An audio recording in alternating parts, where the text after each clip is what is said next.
To feed or not to feed? That is the question. When is a black hole eating? And when is it taking a rest? The black hole candidates that we observe in the sky aren't always dark, and they don't always have bright accretion disks either. Black holes change in brightness and emission wavelengths, depending on how they're eating. A better question to ask might be, how does a black hole actually reach its food? We know that if anything strays too close, the black hole will gobble it up.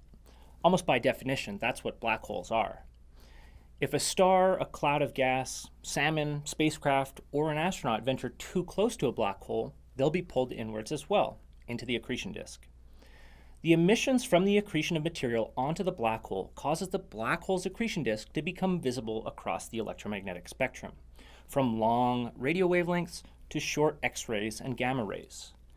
It's only when a black hole is feeding that astronomers are able to investigate the type of food that it's feasting on. It could be sipping on a star, nibbling on a nebula, digesting dust, or even slurping up spaghettified space travelers. An actively accreting black hole can provide astronomers with the opportunity to test and gain a greater understanding of the underlying physics governing the processes which feed the black hole, including opportunities to put general relativity to the test in the strongest gravitational environments known to science. One of the effects astronomers measure is the Doppler shift that occurred due to the rotation of the accretion disk. If we look at a disk up close, we can see that one side is moving towards us while the other side is moving away. As the disk spins, the light emitted from the side moving towards us is blue shifted because the light wavelength is compressed, while the photons we receive from the side moving away from us are red shifted. Their wavelengths are elongated. Observing accreting black holes is a major test in determining the veracity of competing scientific models. The corona, for example, is thought to be described by the lamppost model or the sandwich model. My stomach already likes the sound of the sandwich model better. A black hole's jet also comes in two flavors, and observations can help us understand the relationship between them. But first, we need to learn about black holes that aren't eating. A hungry black hole drifts through space with nothing to eat. Since it isn't emitting light, black holes that don't have enough food are nearly impossible to detect. But scientists are building better tools all the time. However, the reason these drifting dark spheres are interesting is because there are a large number of them. Mathematically speaking, there are many more black holes out there than the ones we see, simply because black holes are difficult to see.